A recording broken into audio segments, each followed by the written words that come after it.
How bad is this for Trump?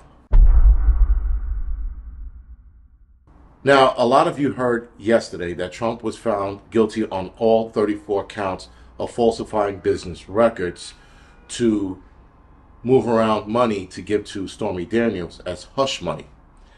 Now, interestingly enough, guys, when you read the 34 counts, there was like no way on God's green earth he should have been found guilty on all 34. Some of them maybe, but all 34? Now, clearly, guys, from what I've read about the judge and the things that the judge was doing, a lot of it were questionable, and some lawyers state that he should downright be disbarred for the actions that he did in court. I don't know quite what they were. I just read a couple of articles, and I found it interesting that people were saying this early in trial, and that this judge should have probably been pulled off because he was out of the gates super biased against Trump. So that in itself, and that knowing that this judge hated Trump just by his actions, he should have been removed. Anyway, that doesn't happen. Then we find out that the judge had some dealings with the DA, or what's her name, Letitia James. So of course Letitia James is talking to this guy on the side. Of course, she's telling the judge to go after him and probably promising him some, golden field of roses or some shit, or whatever deal that was being made. Nonetheless, somehow the jury came back saying that he was guilty on all 34 counts. Now, of course, this is historical because it's the first time a ex-president or president of any kind was convicted on such, I think, bullshit charges. Now, a lot of people were in the streets. I saw some videos, not a lot, but I saw some videos of people like screaming and carrying on and saying, yes, that he was convicted. But this conviction does nothing for him. This conviction, in fact, makes him stronger, especially when they start breaking down what he was convicted for. I just found out yesterday by reading the list, which I'm going to post here. It was interesting, to say the least, that some of the charges they charged him with would just sound like fabricated and BS charges. But I'm not a lawyer, so I don't know 100%.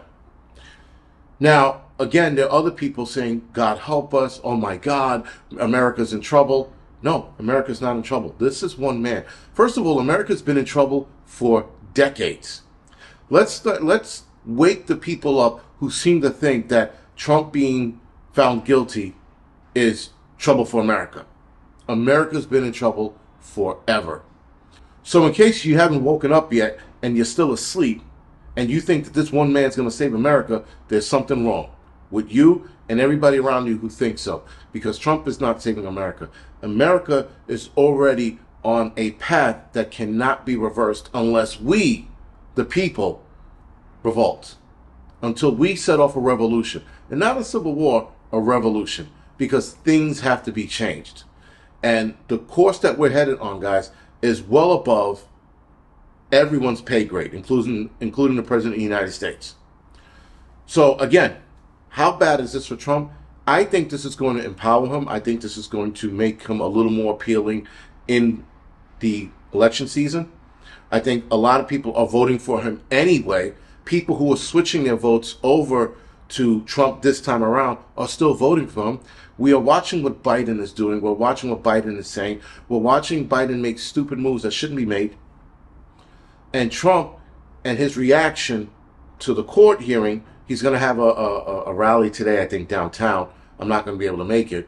But still, nonetheless, guys, I think this is going to work in his favor. I don't think anybody who's voting for Trump believes any of these charges. And if you do, well, then you should have been voting for Biden from the beginning. But all these charges, there's nothing that's going to deter me from voting for him unless Trump does something really egregious at this point.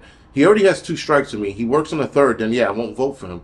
But being we're watching everything going on and the way they're going after him, we know something's wrong. Now, the falsification of business record, like I said, was to move $130,000 of hush money to give to Stormy Daniels. Not the end of the world. There are politicians who have done way worse, including killing people, raping women, raping kids, stealing money on a higher national federal level. But somehow, Trump moving money to hush up a whore, it's a national crisis. And the crazy thing is the idiots of the world who side with the media and are screaming, yes, he's in trouble. He's going to jail. He's not going to jail. Let me not say he's not going to jail. The possibility of him going to jail is less likely, being that this is his first offense that he was caught with, and that it's such a low-level felony that at best he's going to get probation. At worst, he's going to get house arrest. But jail time, it is less likely to happen to him. Now, I found it interesting that Eric Adams, again, the piece of shit that he is, states that Rikers Island is ready to receive Donald Trump. You have migrants creating chaos in the city. You got people punching dudes in the face and getting out of jail the next day or a day after or a day or two later from committing a horrendous crime of assault, committing assault on somebody, and they're getting released. You got people stealing thousands or tens of thousands of dollars at stores, ransacking stores and getting released within hours. But you're ready to receive Donald Trump? You got the key to the city that you're trying to get back, since, as Eric Adams puts it, cautiously getting back the key to the city from P. Diddy or Puff Daddy, but you're ready to take Trump and put him in the jail? Eric Adams, listen, if he had testicular cancer tomorrow, I would throw a testicular cancer party for that man because he's such a piece of shit. Let me not get started on him. I mean, Eric Adams and a lot of Democrat politicians out here are just bags of shit. They're not worried about the people. They're worried about themselves and their image. Anyway, Donald Trump is going to be fine. That's the gist of this whole video. He's going to be okay. Again, if he gets house arrest, that might damage his campaign a little bit, being that he has to stay in place, but he could do a lot of shit from video. If he's smart enough, he'll do everything from video. But they're stating that he's going to appeal this, one. Two, if he gets house arrest, he'll just adapt, but he's more than likely going to get probation. And three, and a lot of people were talking about this, he cannot exonerate himself when he becomes president. So he's going to win. We all know that. But he can't exonerate himself because this is a state-run investigation or court hearing, or court event, rather. Sorry. So he can't exonerate himself. He can't pardon himself. So that's going to be on his record, but big fucking deal. Now, Trump has a lot of making up to do once he gets back in office. I said this before. I will say it again. He is not going to save this country. People keep saying, God save us. He is not saving the country. The fact that people are putting all of their hope in one man is, I'm going to lose subscribers for saying this, a cowardice act. We the people save this country, not a president, not a politician. Us. We need to be out there mixing it up, getting heavy-handed, doing some serious shit to scare politicians into being like, whoa.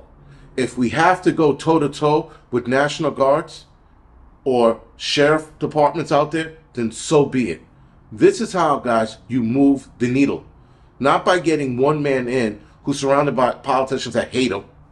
You have a nation move the needle by looking at these politicians and scaring the shit out of them by the acts that need to be committed to make sure that we assure our freedom in this country. Because if we keep putting our trust in politicians, we're sitting there like cowards, passing the buck off to someone else. Instead, we need to get dirty, we need to get gritty, and we need to keep this country free from the politicians who are trying to imprison us by their rules, regulations, and laws. Now, again, guys, Trump can still run for president, so don't be worried about that. Like I said, he'll be fine. He is going for sentencing July 11th next month, or, well, yeah, it'll be next month. It's still May, sorry. So in July, he'll be getting a sentencing, and the sentencing shouldn't be that heavy. Now, if he gets jail time, the judge who sentenced him, and I think it's the same judge that heard the whole case, if this judge gives him jail time, I think all hell might break loose. Because then we're going to see, we've already been seeing how the Democrats behave in this state, New York, with people like Trump. If he goes to jail, I don't know what's going to happen. I would love to think that people would be like, enough's enough, and start handing these judges and politicians their ass. And listen, I don't mean, guys, by going to a business and burning it to the ground. I mean going to these politicians' house and making it very, very interesting for them. And you know what I fucking mean. Anyway, guys, There's nothing to really worry about. Trump's going to continue to run for president. He's going to get elected. This is not going to stop him. He does have a couple of more cases, but I heard those cases were pushed off till after the election. So we shall see what this is going to look like. Anyway, guys, this is the Angry Prepper. Thank you for watching the Angry Truth channel.